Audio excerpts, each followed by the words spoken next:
This is a first for Visionaries, a sequel. More than a decade ago, we told you the story of an organization called the Nonprofits Insurance Alliance of California. We did so for two reasons. First, we wanted you to understand that virtually all nonprofits, from soup kitchens to boys and girls clubs, must make important financial business decisions to make their work possible.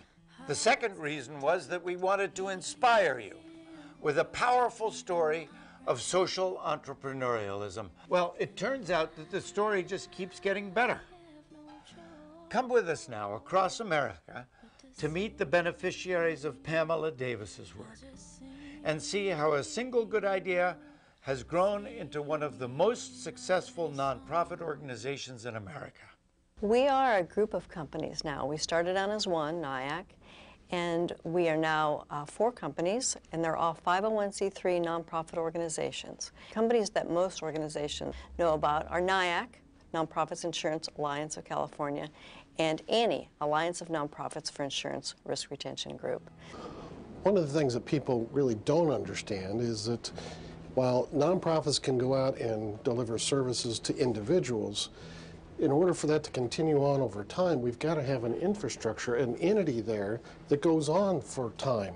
And so it's one of the real challenges that we have is to get people to understand it's not just about the delivery of services of food or shelter or health care, but it's really have an ongoing entity that can survive over time.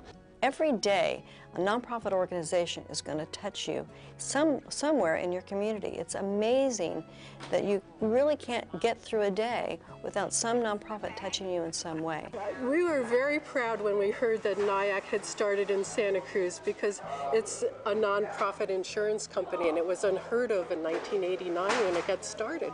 Let's talk about the evolution of a nonprofit and how it starts. Someone will see a real need in their community. A child has been hurt, someone suffering from a disease, some other heart-rending episode, and they say, I want to make a difference. I want to stop this from happening again. I want to solve this problem. So they go out with a couple of their friends and they say, how can we do this?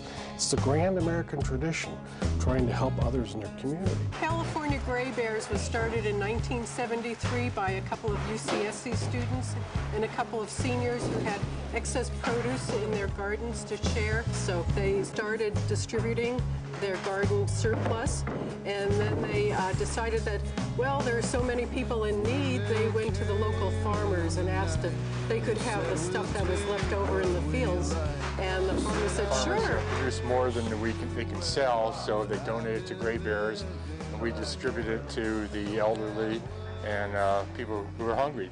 About 98% of the produce that we receive would have been plowed under. Gray Bears is a great organization. It provides nutritious food for seniors, it has a thrift shop, it has a large recycling program, and it really does a lot for our community, and particularly the seniors.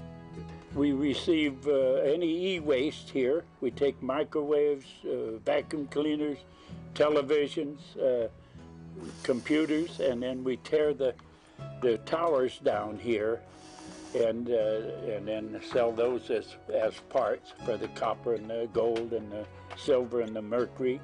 And the other monitors go out are shipped to San Jose, but we're very careful that we don't let them get shipped overseas. Where, of course, we have a rummage shop over there that belongs to the Gray Bears. We have probably 1,700 bags tomorrow. So a bag usually is about 15 pounds and has lots of fresh vegetables for salads or stir fries.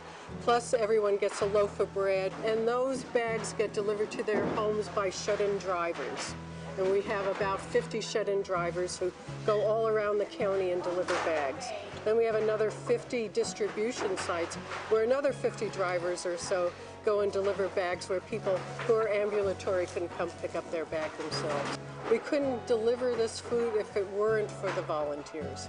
The volunteers run the office, keep the membership rolls up to date, deliver the food, package the food. Nonprofits are the stopgap between complete poverty and what the government services offer. They're the safety net for folks that maybe don't qualify for government services or providing services that the government just can't offer. And that's where the nonprofits step in to really make our communities richer and stronger. I love this cooperative feeling in an insurance company. And I heard that eventually they would give dividends. And I thought that was an amazing concept. The nonprofit world is a lot bigger than people recognize. Collectively, the nonprofit sector is huge. We're 10% of America's workforce. More than 15 million Americans are employed by nonprofit organizations. And on top of that, we then have all the volunteers. City Car Share was founded in 1999 to improve the environment and the quality of life in the Bay Area by reducing the dependence on the automobile. We launched our program with 12 vehicles, and today we have 320 vehicles at 150 locations in 5 cities in the Bay Area. One thing that makes City Car Share unique is we are a 24/7 accessible program. That means independent access to our vehicles. Each member gets their own unique fob that lets them into the vehicle. And it'll track the hours and the miles that they're driving the vehicle. It includes the insurance, the gas card. So basically, all you have to do is pick up the car at one location and return it. One of our earliest challenges with launching City Car Share was getting insurance. We were able to find one insurance company that was able to cover City Car Share, and it was at astronomical prices. Prior to ANI and NIAC being in the marketplace, the commercial marketplace had full reign on what they could do with nonprofits. They could either non-renew them, they could target specific niches and say we're not going to rate foster family agencies anymore. They basically had full reign over anything they could do. Now that NIAC and ANI are in the marketplace, the nonprofits really have an alternative to the commercial marketplace.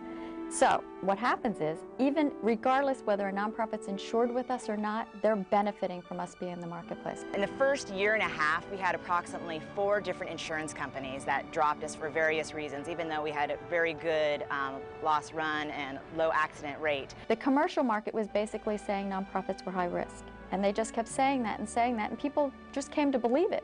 But when you said to them, where's the data? They had no data to support that. They were not collecting data specifically on nonprofits. We have the data.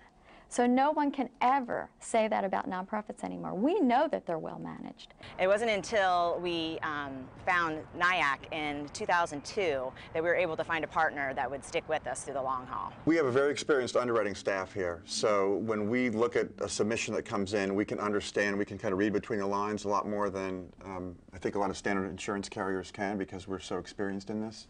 And we have to assess them on an individual basis, you know, and their operations are always different. So we have to take that into consideration when we look at their accounts. Well, they assured us right away that they would not drop us. They said, we're sticking with you for the long haul. We'll work with you on reducing risk if that is a problem, but we look at it as a partnership. So one of the things that NIAC mentioned to us early on in our relationship with them was they said if we keep our losses down, they would return their investment, their essential profit, back to their organizations. Basically, instead of as a for-profit would give it to their shareholders, NIAC gives it to the different organizations they work with. The reason we're able to pay those out is for a variety of reasons. It speaks to how well our organization is established and run, and that we have well-trained folks in both our underwriting and claims departments that know how to write that business and then how to work on behalf of the member if they should have a claim. And it speaks to our ability to help educate our members from a loss control perspective to minimize their risks and keep them down and help them run a better business. And so when all of those pieces work together, kind of our partnership concept again, then that's why we're able to provide those dividends to our members. The more we as an organization focus on these loss control kinds of things, you know, the general trend in claims have actually come down. When our members join City Car Share, they drive less, they walk more, take more public transportation. It reduces congestion in the city because we find that people sell their car if they owned a car or put off buying a car. And then what we found, we did a longitudinal study actually over 4 years with UC Berkeley that found that our members now save 80,000 miles driven per day. In addition to 1.8 million gallons of gas saved a year and 35 million pounds of CO2 that our members save. I think the Young Playwright is just one of those great examples of this little light that is really empowering kids to think about how they communicate and how they express themselves.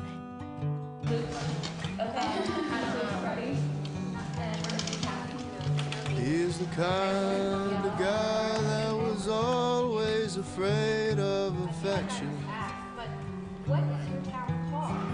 And when the walls closed around, we teach playwriting in grades 4 through 12 throughout the district, and that's a 12-week program where we teach students about language and grammar and bringing their ideas forth onto the page. Every student gets to write a play in our program, and every student gets to see their work performed in the classroom. We work in English classes and social studies classes and history classes, and we activate traditional classroom content for 12 weeks, and students write plays about history, social studies, science, and then we produce those plays. We perform our students' work in professional theaters throughout Greater Washington. So at Gala Hispanic Theater, at Kennedy Center, throughout Greater Washington we do tours and festivals and showcases, and students get to see their work performed by professional artists. Through the border without any problem. The actors and professional artists really get excited by seeing students see their work brought to life and getting a chance to work on a piece that students have written for the very first time and getting to bring their expertise into the classroom to help students realize their dream.